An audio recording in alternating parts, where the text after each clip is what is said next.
ओम नमः शिवाय। नमस्कार मित्रों, यह महीना मेष राशि के जातकों के लिए कुछ कार्य विशेष में प्रगति लेकर आएगा और कुछ मामलों में आपको सावधानी रखने की आवश्यकता होगी। एक तो आपको अपने अत्यधिक बढ़ने वाले खर्चों पर ध्यान देना होगा, जो बेलगाम हो जाएंगे और आपके नियंत्रण से बाहर निकल सकते हैं, जिसका अतिरिक्त बोझ आपके ऊपर पड़ेगा, जो आपकी आर्थिक स्थिति को हिला कर रख सकता है। इसलिए आपको सावधानी रखनी होगी। दूसरा, आपको अपने स्वास्थ्य पर भी ध्यान देना होगा। अनियमित दिनचर्या के चलते आप अपनी ही गलतियों से शिकार होकर बीमार हो सकते हैं। अस्पताल जाने की नौबत भी आ सकती है, इसलिए समय पर उपचार कराएं और आवश्यक होने पर मेडिकल जांच भी कराएं। आर्थिक मामलों में धन प्राप्ति के योग भी बनेंगे, लेकिन खर्च होने से आपको कुछ महसूस नहीं होगा और ऐसा लगेगा कि जैसे कुछ हुआ ही नहीं हो। करियर के मामले में यह महीना अनुकूल रहने वाला है। मेहनत से आप अपनी जगह बनाने में कामयाब रहेंगे। व्यापार करने वाले जातकों को व्यापार में सफलता मिलने के योग बनेंगे। आप लोगों से मिलेंगे जो व्यापार में आपकी मदद करेंगे। प्रेम संबंधों में प्रगाढ़ता आएगी और रोमानियत से भरे पलों का लुत्फ उठाएंगे। वैवाहिक संबंधों में भी मजबूती आने के योग बनेंगे। विद्यार्थियों को शिक्षा में अच्छे परिणाम मिलेंगे। कुछ समय उन्हें मार्गदर्शन की आवश्यकता पड़ेगी। पारिवारिक जीवन मध्यम रहने वाला है। विदेश जाने का सपना साकार हो सकता है। तो मित्रों, ये जानकारी संक्षिप्त में थी। तो आइए जानते हैं आपके भविष्य फल के बारे में। अगस्त 2024 क्या कहता है विस्तार से। अगर बात करें आपके कार्य क्षेत्र की, करियर के दृष्टिकोण से यह महीना आपके लिए अनुकूल रहने की प्रबल संभावना है। नौकरी की बात करें तो दसम भाव के स्वामी शनि महाराज एकादश भाव में अपनी ही राशि कुंभ में वक्री अवस्था में विराजमान रहेंगे, जिसके कारण आप अपने कार्य क्षेत्र में बहुत मेहनत करेंगे। आपको नए नए काम सौंपे जाएंगे, जिन्हें आप बड़ी ही शिद्दत के साथ अंजाम तक पहुंचाएंगे। आपकी मेहनत सभी को दिखाई देगी। आप दिन रात एक कर देंगे और अपने काम को बहुत बढ़िया तरीके से और सही समय पर करेंगे।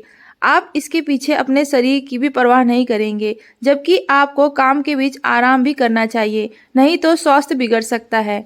आप वर्कहोलिक हो जाएंगे। यह स्थिति काम के लिए बहुत बढ़िया रहेगी और आपके वरिष्ठ अधिकारी भी आपकी इस मेहनत को नजरअंदाज नहीं कर पाएंगे। दसम भाव पर महीने के पूर्वार्ध में सूर्यदेव की पूर्ण दृष्टि रहेगी, जिससे आपको अच्छे पद का लाभ मिल सकता है और आपके अधिकार क्षेत्र में बढ़ोतरी हो सकती है। छठे भाव के स्वामी बुध महाराज महीने की शुरुआत में पंचम भाव में शुक्र महाराज के साथ विराजमान रहेंगे, जिससे बेरोजगार लोगों को नौकरी की प्राप्ति हो सकती है और जो लोग अभी किसी नौकरी में हैं और नौकरी बदलने का प्रयास कर रहे हैं, उनके सामने नई नौकरी का अवसर भी आ सकता है, जिससे उन्हें बड़ा ही प्रसन्नता का अनुभव होगा। 16 अगस्त सूर्य सिंह राशि में प्रवेश करेंगे, जिससे आपके वरिष्ठ अधिकारियों से आत्मसम्मान की लड़ाई हो सकती है, इसलिए आपको सावधानी रखनी चाहिए। आपके कार्य क्षेत्र में आपके सहयोगी आपके साथ रहेंगे और आपकी मदद करेंगे। शुक्र कन्या राशि में 25 अगस्त को आ जाएंगे, जिससे आपको कार्य क्षेत्र में मेहनत करते हुए भी कुछ विरोधियों का सामना करना पड़ सकता है, इसलिए महीने के उत्तरार्ध में आपको सावधानी रखनी अपेक्षित होगी। व्यापार जगत के लोगों की बात करें तो आपके लिए यह महीना बहुत अनुकूल रहने वाला है। आप अपनी योग्यता के अनुसार अपने व्यापार को दांत जमाने में सफल रहेंगे। बाजार में आपका नाम मजबूत होगा। आपके साथ बहुत लोग जुड़ना चाहेंगे और आप भी कुछ नए लोगों के साथ संपर्क स्थापित कर अपने व्यापार को उन्नति के पद पर आगे बढ़ाने का प्रयास करेंगे। सप्तम भाव के स्वामी शुक्र महाराज महीने की शुरुआत में पंचम भाव में बुध महाराज के साथ विराजमान रहेंगे। इससे व्यापार में मन अनुकूल सफलता मिलने के योग बनेंगे। आपकी व्यवसायिक योजनाएं सफल होंगी और उनमें भविष्य में आपके व्यापार के विस्तार का मार्ग भी खुलेगा। 25 अगस्त को शुक्र कन्या राशि में आपके छठे भाव में आ जाएंगे। इससे व्यापार को लेकर पूंजी निवेश करना पड़ेगा और कुछ खर्च भी बढ़ेंगे, लेकिन यह आपके व्यापार की बढ़ोतरी और बेहतरी के लिए ही होंगे, इसलिए आवश्यक रूप से आपको परेशान होने की कोई आवश्यकता नहीं पड़ेगी। महीने के उत्तरार्ध में जब सूर्य देव सिंह राशि में 16 तारीख को आ जाएंगे, तो आपको सरकारी क्षेत्र से भी व्यापार में अच्छा काम मिल सकता है। अगर बात करें आपकी आर्थिक स्थिति की, यदि आपकी आर्थिक स्थिति को देखा जाए तो यह महीना आपके लिए उथल पुथल से भरा हुआ रहने वाला है। इस महीने आपको अपनी आर्थिक स्थिति पर ध्यान देना होगा। महीने की शुरुआत में बुध और शुक्र पंचम भाव में बैठकर एकादश भाव को देखेंगे, जहां पर पूरे महीने वक्री शनि महाराज विराजमान रहेंगे। इसलिए धन को लेकर आपके प्रयास लगातार जारी रहेंगे और आपके पास धन आने लगेगा। आपकी आमदनी में अच्छी बढ़ोतरी देखने को मिलेगी। दैनिक आमदनी में भी अच्छी बढ़ोतरी देखने को मिल सकती है कि इस प्रकार आपके प्रयासों से आपको धन प्राप्ति के योग बनेंगे। लेकिन पूरे ही महीने राहु महाराज द्वादश भाव में बैठकर आपका खर्चों को भी लगाम लगाएंगे, जिन पर नियंत्रण रखना आपके लिए टेढ़ी खीर होगा और यदि आप ऐसा नहीं कर पाए तो आर्थिक स्थिति बिगड़ सकती है। महीने की शुरुआत में बृहस्पति और मंगल भी आपके दूसरे भाव में विराजमान रहकर आर्थिक स्थिति को मजबूत बनाएंगे और जमीन या प्रॉपर्टी संबंधित किसी मामले में पारिवारिक सफलता मिल सकती है, जिससे परिवार में धन संपत्ति आने के योग बनेंगे। सूर्य सिंह राशि में 16 तारीख को आएंगे और वहां से एकादश भाव को देखेंगे। इससे भी आपको अच्छी आर्थिक आमदनी प्राप्त हो सकती है और सरकारी क्षेत्र से भी लाभ के योग बन सकते हैं। व्यापार करने वाले जातकों को व्यापार से लाभ होने के अच्छे योग बन सकते हैं। आर्थिक स्थिति ज्यादा बिगड़ेगी नहीं, लेकिन आपको अपने खर्चों को नियंत्रण में रखना ही होगा। अगर बात करें स्वास्थ्य जीवन की, यह महीना स्वास्थ्य के दृष्टिकोण से आवश्यक रूप से ध्यान देने वाला है। वैसे तो आपके राशि स्वामी मंगल महाराज प्रबल स्थिति में रहेंगे और महीने की शुरुआत में आपके दूसरे भाव में रहेंगे और 26 अगस्त को आपके तीसरे भाव में जाकर आपके स्वास्थ्य में अच्छी वृद्धि करेंगे। आपकी रोग प्रतिरोधक क्षमता को बढ़ाएंगे। लेकिन एकादश भाव में बैठे वक्री शनि की दृष्टि भी आपकी राशि पर होने के कारण बीच बीच में कुछ स्वास्थ्य समस्याएं परेशान कर सकती हैं। इसके अतिरिक्त छठे भाव में केतु महाराज की उपस्थिति होना और द्वादश भाव में राहु का उपस्थित होना आपको स्वयं के प्रति लापरवाह बनाएगा।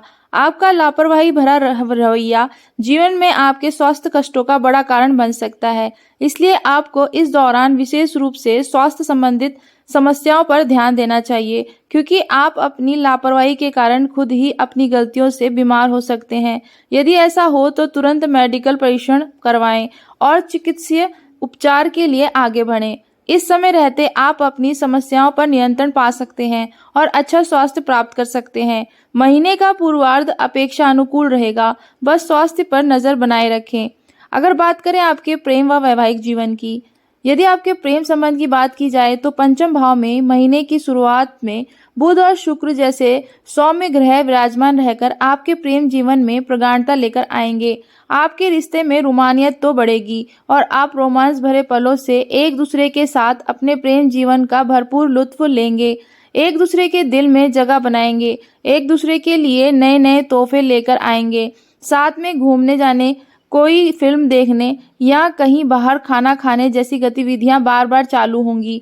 आप एक दूसरे के साथ ज़्यादा से ज़्यादा समय बिताना पसंद करेंगे। इससे आपके रिश्ते में प्रगाढ़ता आएगी। शनि महाराज बीच बीच में आपकी परीक्षा लेते रहेंगे, फिर भी आपका रिश्ता सहज भाव से चलता रहेगा। 16 अगस्त को सूर्य महाराज आपके पंचम भाव में प्रवेश कर जाएंगे। यह समय आपके प्रियतम के लिए बहुत अनुकूल रहेगा। यदि वे किसी बड़ी नौकरी की तलाश में हैं या कोई सरकारी सेवा के लिए प्रतियोगिता परीक्षा में बैठ रहे हैं तो उन्हें इस दौरान बड़ी सफलता मिल सकती है। हालांकि इस दौरान बीच बीच में अहम का टकराव भी संभव है, लेकिन आप अपने रिश्ते को बचा सकते हैं। इसलिए प्रेम पूर्वक व्यवहार करें और अपने प्रियतम को बराबर सम्मान दें। यदि विवाहित जातकों की बात करें तो सप्तम भाव के स्वामी शुक्र महाराज महीने की शुरुआत में ही पंचम भाव में बुध के साथ विराजमान रहकर आपके वैवाहिक जीवन में प्रेम का रस घोलते हुए नजर आएंगे। आप और आपके जीवन साथी के बीच प्यार और रोमांस तो होगा, साथ साथ एक दूसरे के प्रति प्रेम की भावना बढ़ेगी। आप एक आदर्श पति पत्नी के रूप में अपने जीवन में आगे बढ़ेंगे। कुछ पुरानी समस्याएं चली आ रही थी तो उनमें भी कमी आएगी और आपको उनमें कुछ भी छुपाने की आवश्यकता नहीं होगी। जो भी बात होगी आप स्पष्ट रूप से एक दूसरे से कहेंगे, जिससे आपके बीच की दूरियां कम होंगी और आप प्रसन्न नजर आएंगे। महीने के उत्तरार्ध में 25 अगस्त को शुक्र कन्या राशि में छठे भाव में प्रवेश करेंगे, जहां केतु महाराज विराजमान है। इस दौरान आपको अपने जीवन साथी को लेकर काफी खर्च करने पड़ सकते हैं। कुछ खर्च उनकी खरीदारी पर करना पड़ सकता है और कुछ उनके स्वास्थ्य पर भी करना पड़ सकता है। उनको स्वास्थ्य समस्याएं परेशान कर सकती हैं। इससे आपके वैवाहिक जीवन में भी थोड़ा तनाव बढ़ सकता है। इसलिए इस दौरान सावधानी बरतना ही बेहतर रहेगा। बात करते हैं कुछ ऐसे उपायों के बारे में जो मेष राशि को अगस्त के महीने में करने चाहिए। आपको प्रतिदिन माँ दुर्गा जी की स्तुति करनी चाहिए। आपको किसी धान में अनार का पौधा लगाना चाहिए, वह भी मंगलवार के दिन। आपको गुरुवार के दिन केले के वृक्ष को जल से सींचना चाहिए। आपको प्रतिदिन सूर्य देव को तांबे के पात्र में पीले अक्षत डालकर अर्घ्य देना चाहिए। तो मित्रों, अगर आपको हमारी जानकारी पसंद आई हो तो हमारी इस वीडियो को लाइक करें और हमारे चैनल को सब्सक्राइब करना ना भूलें। धन्यवाद।